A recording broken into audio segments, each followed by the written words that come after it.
পাগা যতীনের Joker আছে না DJ অরুণ, নিজেকে তো পরোটার বিশ্বকর্মা বলে, ঠিক আছে। উনি যদি নিজের পরোটার বিশ্বকর্মা হয় তাহলে পরোটাটার সৃষ্টি হয়েছে এখান থেকে, ডিজে অরুণ এখান থেকে শিখে গেছে। গুড মর্নিং বন্ধুরা, আজকে হচ্ছে রোববার, আমারও ছুটি, রক্তিমেরও ছুটি। তো রক্তিম আজকে সকালবেলা আমার বাড়িতে এসে বললো যে কাঁচাপাড়া স্টেশনের সামনে নাকি একটা নতুন খাবারের দোকান দিয়ে, অ্যাকচুয়ালি দোকানটা পুরনো কিন্তু একটা নতুন খাবার চালু হয়েছে।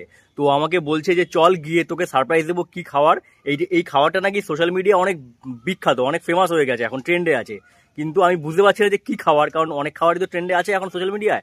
তো ও আমাকে বলছে চল গিয়ে তোকে সারপ্রাইজ দেবো। চলো আমিও সারপ্রাইজ হই আর দেখতে থাকো ভিডিওটি।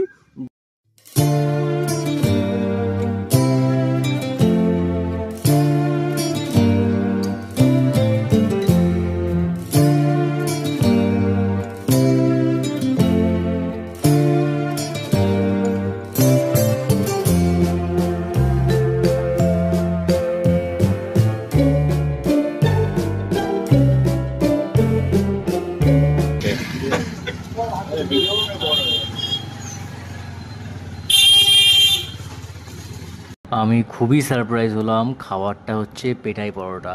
এই দেখো,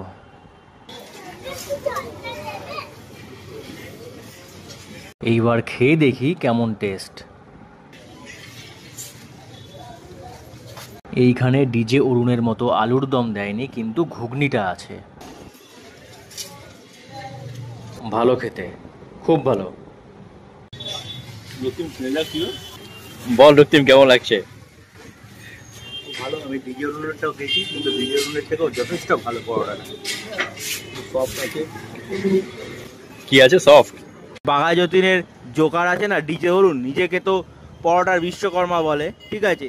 উনি যদি নিজের পরোটার বিশ্বকর্মা হয় তাহলে পরোটাটার সৃষ্টি হয়েছে এখান থেকে, ডিজে অরুণ এখান থেকে শিখে গেছে।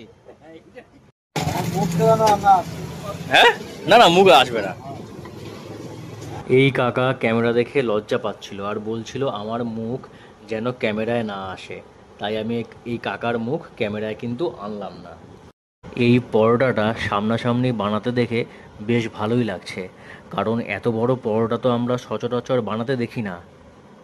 আর তেল দেওয়ার পরে যখন পরোটাটা চেপে ধরছে তখন কিন্তু পরোটাটা বেশ ফুলে উঠছে, ডিজে অরুণের ভাষায় হালকা কড়া ভাজা। এই কাঁচরাপাড়া রেল স্টেশন, দোকানে যদি কেউ আসতে চাও তোমরা একদম সোজা কাঁচরাপাড়া স্টেশন থেকে নামবে, নেমে 3 নম্বর প্ল্যাটফর্ম থেকে একদম পূর্ব দিকে চলে আসবে, দেখবে নয়নী সুইচ বলে দোকানটা। রবিবারের সকালে নতুন একটা খাবার ট্রাই করে আমাদের দুজনেরই খুব ভালো লাগলো। আর তোমাদের ভিডিওটি দেখে যদি একটুও ভালো লেগে থাকে তাহলে লাইক শেয়ার কমেন্ট করো আর সাবস্ক্রাইব কিন্তু চ্যানেল অবশ্যই করো। কি রক্তিম করবে তো? অবশ্যই।